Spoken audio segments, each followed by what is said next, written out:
पल भर के लिए कोई हमें प्यार कर ले। ये कहानी है भारतीय सिनेमा के एक ऐसे लीजेंड की जिसे एवरग्रीन स्टार कहा गया। अपना दिल तो आवारा न जाने किस। वो एक्टर जिसकी एक झलक के लिए लड़कियां मर मिटने को तैयार हो जाती थीं। अच्छा जी मैं हारी चलो जाओ ना। एक ऐसा सुपरस्टार जिसने 3 दशक तक बॉलीवुड पर राज किया। तो हम बात कर रहे हैं देव प्लस आनंद मतलब देवानंद की। आप हो तुम या कोई हकीकत, कौन हो तुम बतलाओ। कैसे केवल 30 रुपए जेब में लेकर बंबई आया धर्मदेव किशोरीमल आनंद नाम का लड़का बॉलीवुड का देव साहब बना। तंग आकर एक दिन मैंने किस्मत के पास बुलाया और पूछा कि बता तू चाहती क्या है। अच्छा, कहने लगी मन मानी छोड़ो मेरी उंगली पकड़ के चलो। ठीक है, मैंने कहा तथास्तु। क्यों उनके प्यार में एक हीरोइन ऐसी पागल हुई कि जब उनके घर वालों ने देवानंद से शादी के लिए मना किया तो उस हीरोइन ने कभी शादी ना करने की कसम खा ली और उसने पूरी जिंदगी देवानंद के प्यार के नाम कर दी। देवानंद और जीनत अमान के रिश्ते का सच क्या था? तेरे जुल्फों के साए में मैं रातें गुजारता हूँ। आखिर इंदिरा गांधी देवानंद को पसंद क्यों नहीं करती थी? देवानंद के कोट पहनने पर अदालत ने हमेशा के लिए बैन क्यों लगा दिया था? देवानंद राज कपूर को पसंद क्यों नहीं करते थे? क्यों अचानक से देवानंद को फिल्म के सेट पर ही 5 मिनट में शादी करनी पड़ी? उनकी मौत का वो कौन सा रहस्य था जिसे जानकर दुनिया हैरान रह गई थी? जानेंगे और भी बहुत कुछ, तो चलिए शुरू करते हैं। किसका रास्ता देखे। देवानंद का जन्म 26 सितंबर 1923 को पंजाब के गुरदासपुर में हुआ था। उनके पिता का नाम था किशोरीमल आनंद जो वकील थे और मां का नाम था रजनी आनंद। देवानंद का पूरा नाम था धर्मदेव किशोरीमल आनंद। उनका परिवार कुछ समय बाद लाहौर जाकर बस गया था जहां देवानंद की पढ़ाई लिखाई पूरी हुई। देवानंद बचपन में नेवी में जाना चाहते थे, कोशिश भी की लेकिन सिलेक्शन नहीं हो पाया। इसके बाद उन्होंने अशोक कुमार की फिल्म देखी और मन में हीरो बनने के कीड़े कौतूहल करने लगे। बदमाश गुंडा लफंगा। बदमाश गुंडा लफंगा जी वो तीनों यहाँ नहीं रहते, किसी ने गलत बता दिया होगा। भाई देवानंद का अपनी मां से बहुत लगाव था लेकिन जब अचानक से उनकी मां का निधन हो गया तो देवानंद टूट गए और उन्हें अकेलापन महसूस होने लगा और देवानंद ने जो स्टाम्प्स बचपन से जमा किए थे उन्होंने बेच दिया। उसे बेचकर उन्हें 30 रुपए मिले और यही 30 रुपए लेकर वह सब कुछ छोड़कर बंबई आ गए। देवानंद बंबई में दिन रात काम की तलाश में फिरने लगे। देवानंद को एक दफ्तर में 85 रुपए प्रति महीने की नौकरी भी मिल गई लेकिन देवानंद को गणित नहीं आती थी तो कुछ दिनों के बाद ही उन्हें इस नौकरी से निकाल दिया गया। अच्छा, एक तो चोरी ऊपर से सीना चोरी। जी नहीं, नीचे से सीना चोरी। इसके बाद उन्हें एक अंग्रेजी दफ्तर में सेना की चिट्ठियां पढ़ने का काम मिल गया। अंग्रेज अफसर सेना की चिट्ठियों को भी सेंसर रखते थे ताकि कोई भी खुफिया जानकारी सेना से बाहर ना जा पाए और सेना की हर बात का उन्हें पता चल सके। देवानंद ने सालों तक ये नौकरी की लेकिन नौकरी करते करते उन्हें यह महसूस हुआ कि वह सिर्फ एक सरकारी बाबू बनकर ही रह गए हैं और उस समय सरकारी नौकरी इतनी भी जरूरी नहीं होती थी जितनी कि आज के समय में है। खाओ माँ कसम। देवानंद को लगा कि नौकरी के मोह में फंसकर वो अपने सपनों को भूल गए हैं।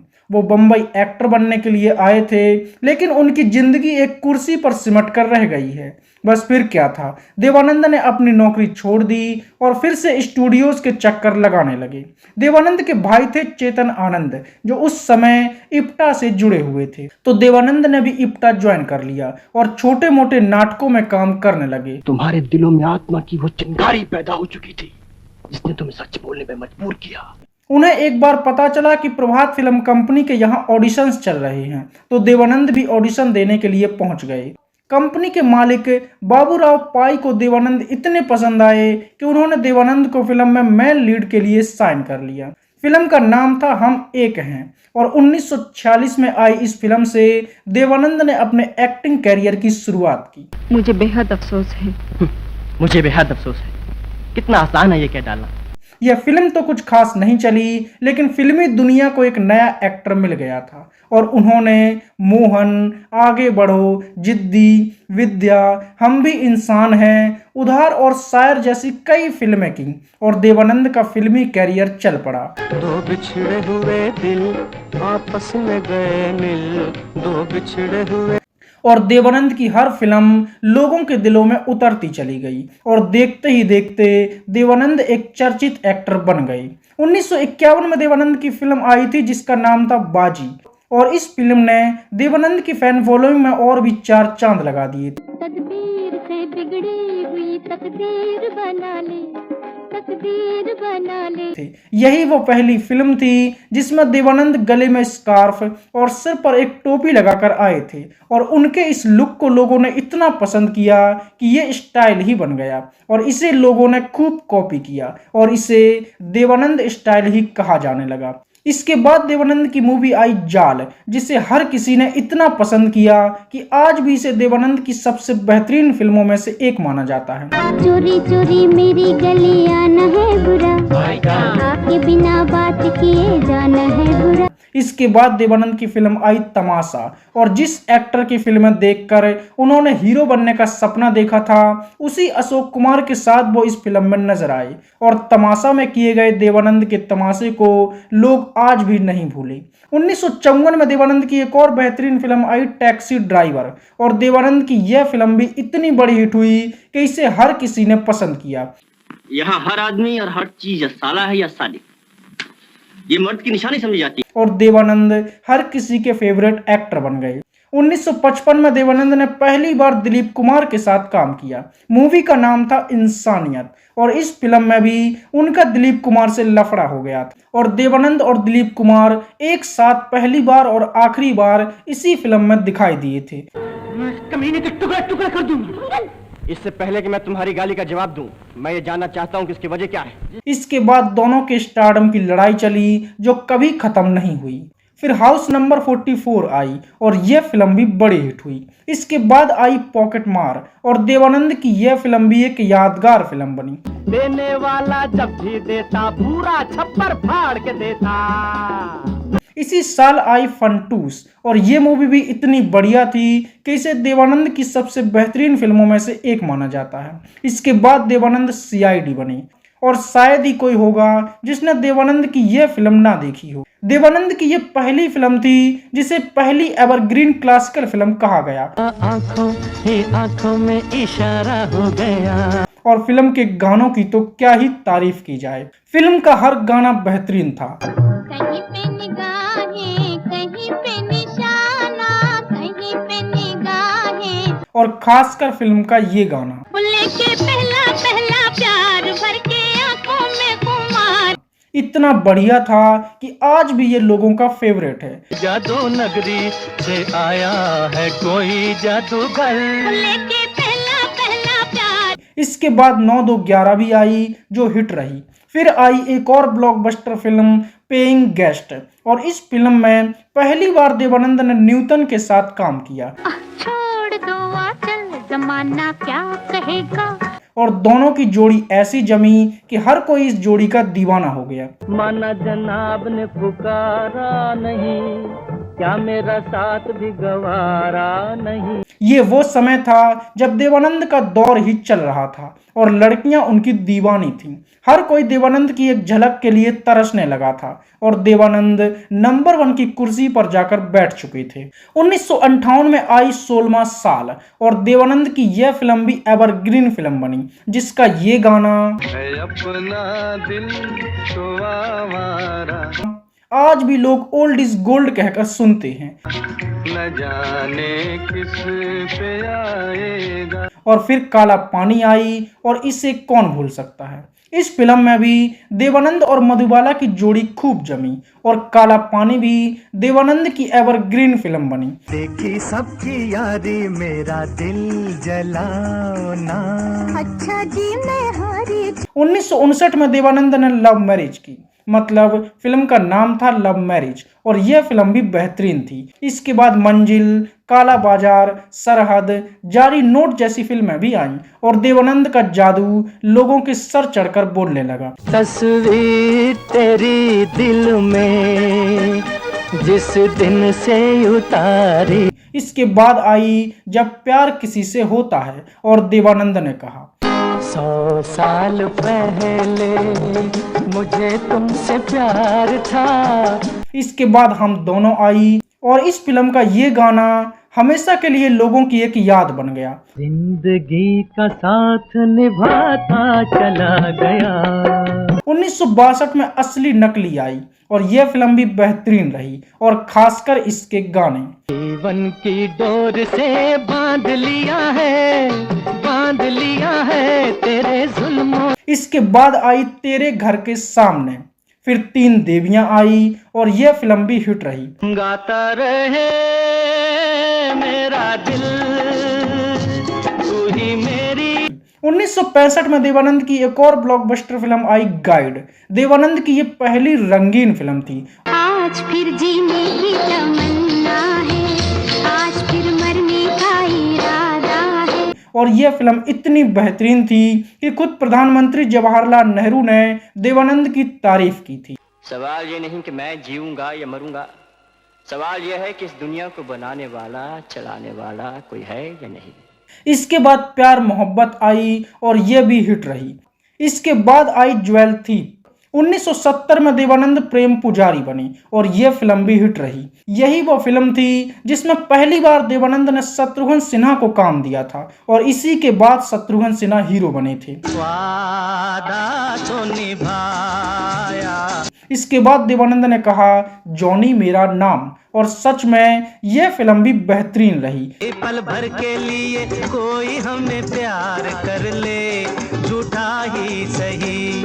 इसके बाद गैम्बलर और तेरे मेरे सपने जैसी फिल्में भी आईं। 1972 में आई हरे रामा हरे कृष्णा और इसे भी देवानंद की सबसे बेहतरीन फिल्मों में से एक माना जाता है। यही वो फिल्म थी जिसके द्वारा देवानंद ने जीनत अमान को लॉन्च किया था। मतलब जीनत अमान को बॉलीवुड में लाने वाले भी देवानंद ही थे। दम मारो दम,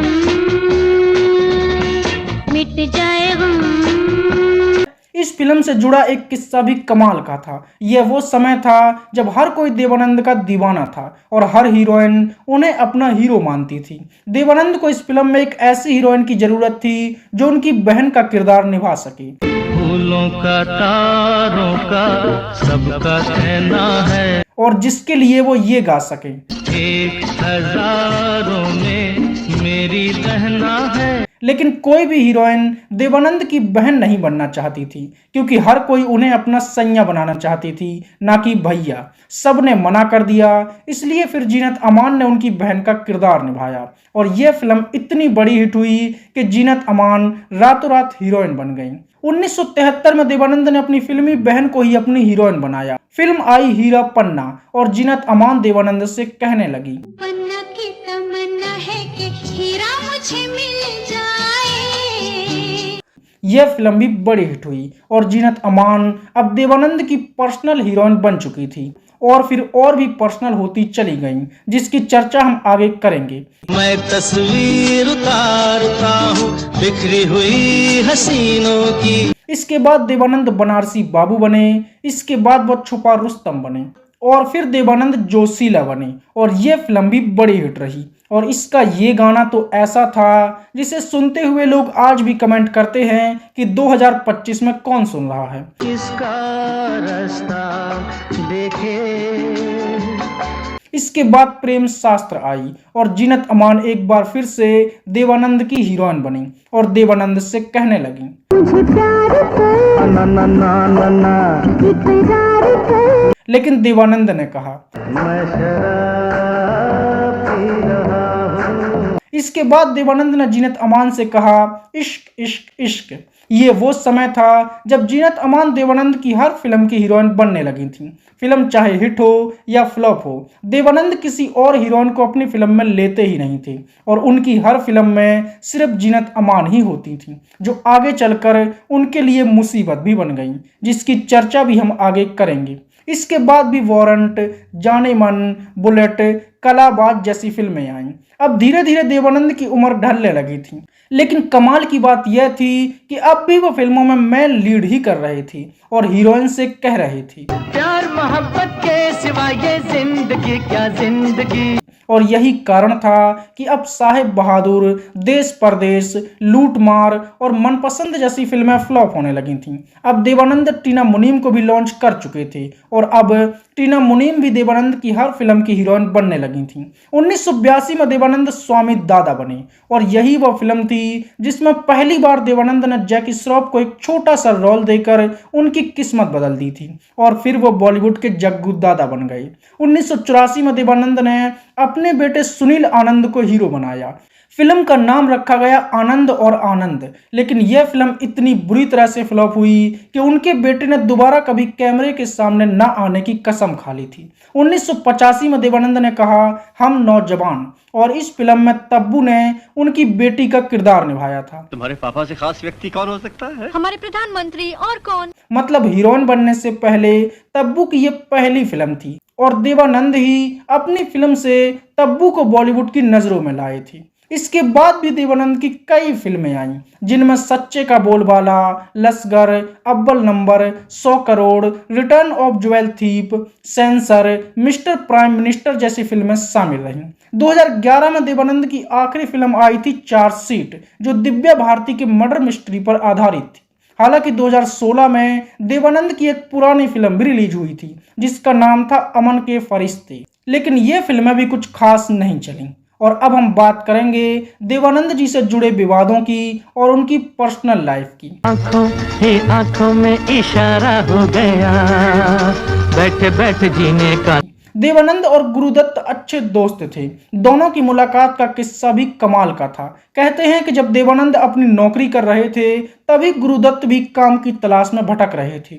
एक दिन देवानंद ने देखा कि जिस दुकान पर उन्होंने अपना सूट धुलवाने को दिया था वहां से उनका सूट गायब था, और जब वो अपने ऑफिस पहुंचे तो देखा कि एक लड़का उनका सूट पहनकर बैठा हुआ था। देवानंद ने उससे पूछा तो उसने बताया कि मेरे पास कोई सूट नहीं था और आज मेरा इंटरव्यू है तो मैं दुकान वाले को बेवकूफ बनाकर यह सूट उठा लाया हूँ, कल जाकर लौटा दूंगा। देवानंद को लड़के की ईमानदारी पसंद आई।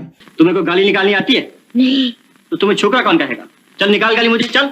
उन्होंने कहा कि ये मेरा सूट है, लेकिन ठीक है आज तुम इसे पहन लो। दोनों ने एक दूसरे से परिचय पूछा और दोनों में दोस्ती हो गई। बातों ही बातों में गुरुदत्त ने कहा कि जब कभी मैं अपनी पहली फिल्म डायरेक्ट करूंगा तो हीरो मैं तुम्हें ही लूंगा, और देवानंद ने भी कह दिया कि अगर मैं कभी अपनी पहली फिल्म बनाऊंगा तो उसका डायरेक्टर मैं तुम्हें ही रखूंगा। वक्त बीता और एक समय ऐसा भी आया जब देवानंद ने अपनी पहली फिल्म बाजी बनाई और उन्होंने अपना वादा निभाया और गुरुदत्त को ही अपनी फिल्म का डायरेक्टर बनाया, और गुरुदत्त ने भी अपनी फिल्म CID में देवानंद को हीरो बनाया था। एक वो दोस्ती थी जिन्होंने सालों बाद भी अपनी दोस्ती के वादे को निभाया, और एक आज की दोस्ती है जो एक कप चाय और सिगरेट पर ही टूट जाती है। बात तो सही है। देवानंद ना सिर्फ एक एक्टर थे बल्कि वो डायरेक्टर, लेखक और प्रोड्यूसर भी थे। देवानंद ने जब गाइड फिल्म बनाई थी तो इसने इतिहास रच दिया था। इस फिल्म को पहले देवानंद ने इंग्लिश में बनाया था और इंग्लिश में बनाने के लिए देवानंद ने अलग से हॉलीवुड के डायरेक्टर को बुलाया था, लेकिन जब यह फिल्म रिलीज हुई तो बहुत बुरी तरह से फ्लॉप हुई। इसके बाद देवानंद ने इसी पर दोबारा पैसा लगाया और इसे हिंदी में बनाया। कहीं बीते ना ये रातें, कहीं बीते ना ये दिन। और हिंदी में यह फिल्म इतनी बड़ी हिट हुई कि इसने रिकॉर्ड बना दिया और इसे दुनिया की 100 सबसे बेहतरीन फिल्मों में से एक माना गया। देवानंद से जुड़ा एक अजीबोगरीब किस्सा भी है। कहते हैं कि देवानंद इतने खूबसूरत और गुड लुकिंग थे कि लड़कियां उन्हें देखकर अपना संतुलन खो बैठती थीं, और जब भी देवानंद काला कोट पहनकर कहीं जाते थे तो उन्हें देखकर लड़कियां छतों से छलांग लगा देती थीं, और न्यूज़पेपर में यह खबर छपने लगी कि देवानंद का काला कोट देश की लड़कियों के लिए जानलेवा बन गया है। जब देवानंद की फिल्म काला बाजार का प्रीमियर रखा गया था तो देवानंद काला कोट पहनकर पहुंचे थे और उन्हें देखकर लड़कियां उनसे मिलने के लिए इतनी बौखला गईं कि हॉल में ही भगदड़ मच गई।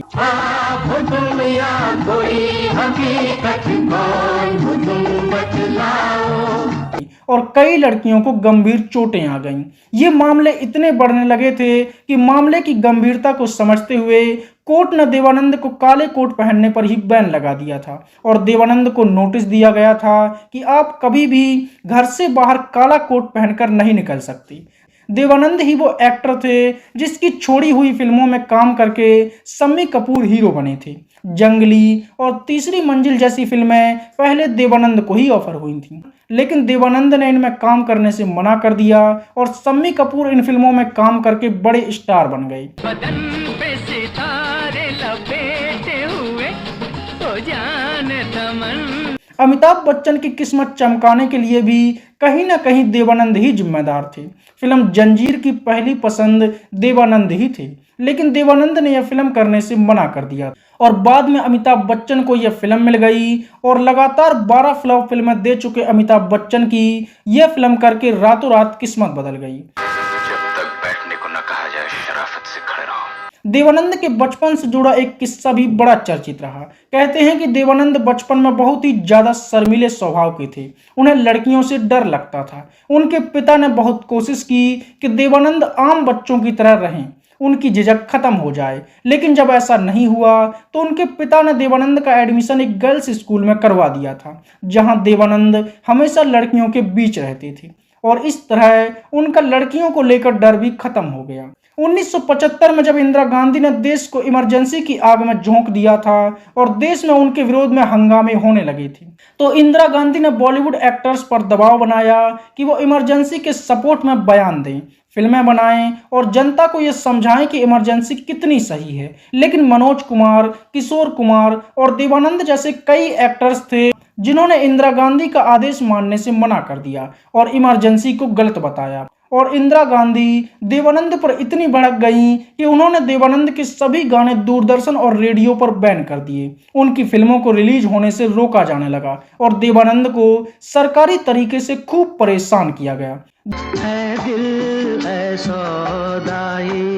देवानंद भी झुकने वाले नहीं थे और उन्होंने इंदिरा गांधी से सीधी टक्कर ले ली। उन्होंने नेशनल पार्टी ऑफ इंडिया के नाम से अपनी खुद की पार्टी बना डाली और सीधे इंदिरा गांधी के विरोध में चुनाव में उतर गए। बॉलीवुड का हर बड़ा सितारा देवानंद के समर्थन में था और देखते ही देखते उनकी रैलियों में जनता का सैलाब उमड़ने लगा। ये देखकर इंदिरा गांधी को चिंता होने लगी कि फिल्मों का जनता पर सबसे ज्यादा असर होता है और देवानंद को तो लोग भगवान की तरह पूजते हैं, तो कहीं ऐसा ना हो कि देवानंद उनकी सत्ता को ही उखाड़ कर फेंक दें। और फिर इंदिरा गांधी ने राजनीति का गंदा वाला खेल खेला। उसने एक एक करके देवानंद की पार्टी के लोगों को धमकाना शुरू किया कि अगर वो दोबारा मुख्यमंत्री बन गई और उनकी सरकार आ गई तो वो हर उस इंसान का फिल्मी कैरियर बर्बाद कर देंगी जो उनके विरोध में देवानंद का साथ दे रहा है। फिर कोई भी फिल्म ना तो बन सकेगी और ना ही रिलीज हो सकेगी। उनकी धमकी से कई बड़े फिल्म मेकर और फिल्म स्टार को अपने भविष्य की चिंता होने लगी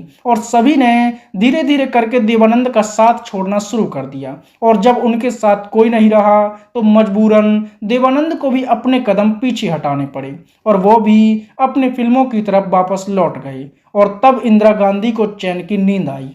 नफरत करने वालों के सीने में प्यार भर दूं। और अब हम बात करेंगे देवानंद की पर्सनल लाइफ की।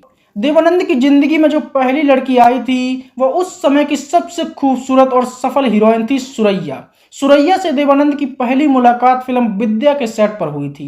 धीरे धीरे दोनों में जान पहचान बढ़ी और दोनों एक दूसरे के करीब आ गई। फिल्म में एक सीन था जिसमें दोनों एक नाव पर सवार होकर तालाब की सैर कर रहे थे। किनारे किनारे चले जाएंगे और अचानक से नाव पलट गई।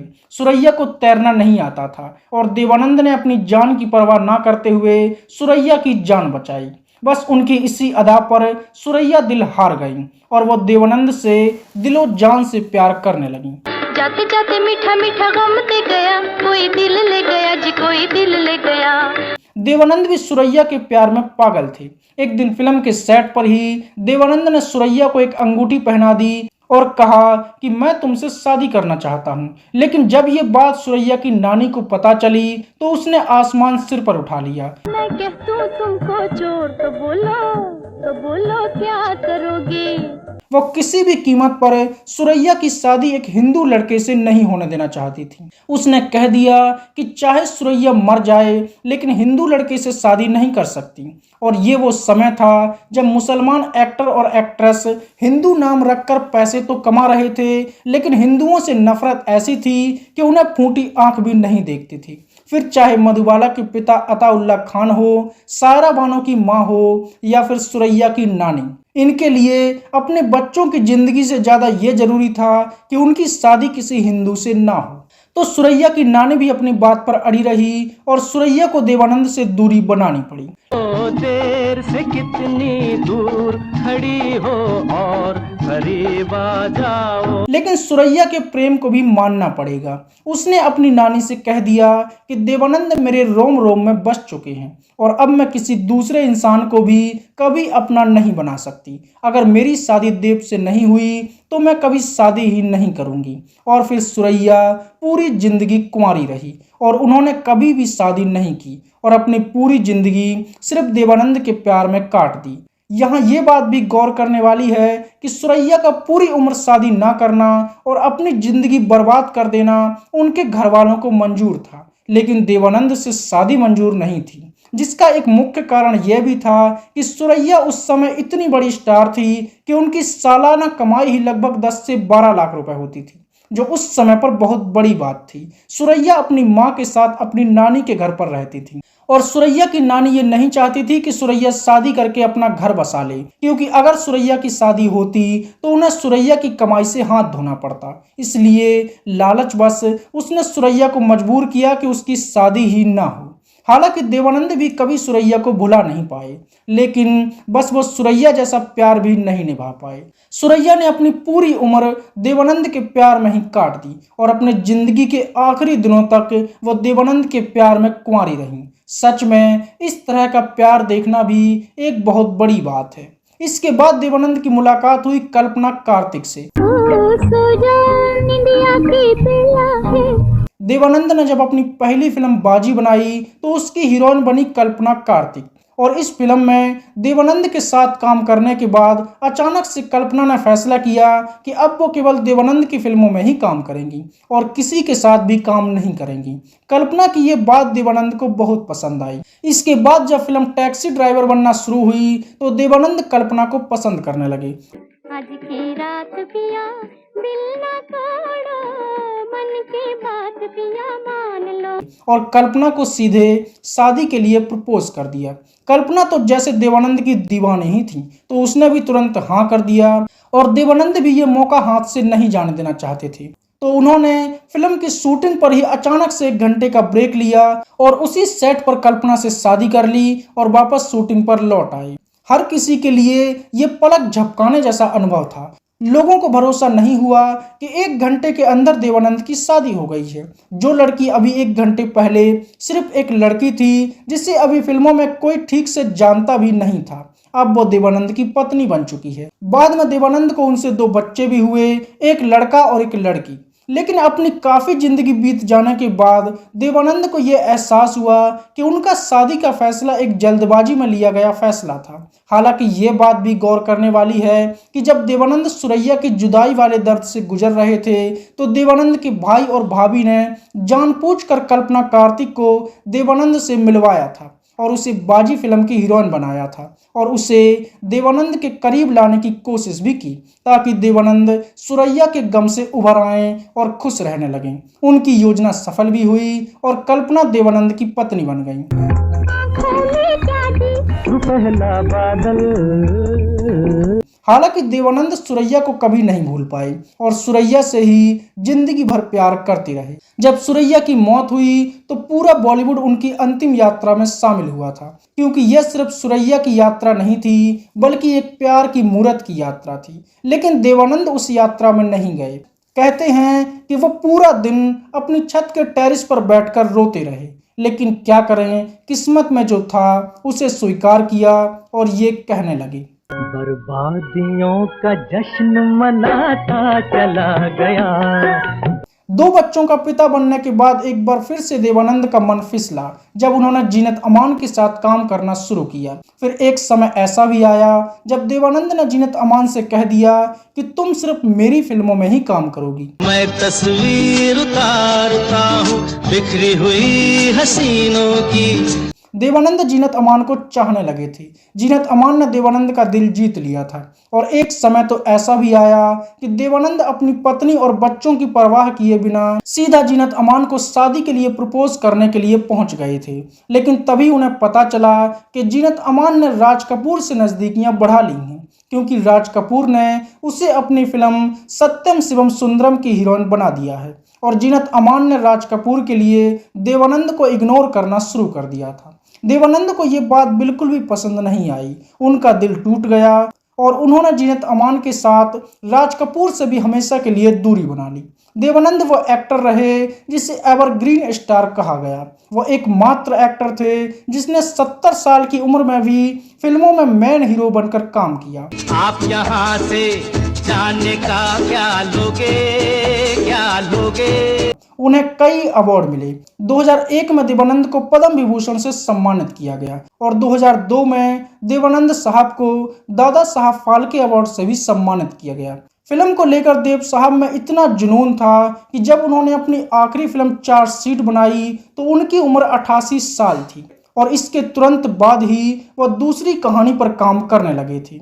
लेकिन 2 महीने के बाद ही जब वो लंदन में थे तो एक होटल में अचानक से उन्हें हार्ट अटैक आया और 3 दिसंबर 2011 को उनकी मौत हो गई। हालांकि उनकी मौत को कई लोगों ने नेचुरल नहीं माना और लोगों ने कहा कि जो इंसान 2 महीने पहले ही फिल्म चार्जशीट में इतना अच्छा काम कर चुका है और उनकी सेहत भी इतनी बढ़िया थी, वो अचानक से हार्ट अटैक से कैसे मर सकता है, जबकि इससे पहले उन्हें कोई भी हार्ट अटैक नहीं आया था। लेकिन उनकी मौत का ये रहस्य उनकी मौत के साथ ही चला गया और 3 दिसंबर 2011 को देवानंद इस दुनिया को छोड़कर चले गए। लेकिन देवानंद मरकर भी नहीं मरे, वो हमेशा के लिए भारतीय सिनेमा में एवरग्रीन हो गए और हमेशा रहेंगे। जादू नगरी से आया है कोई जादूगर।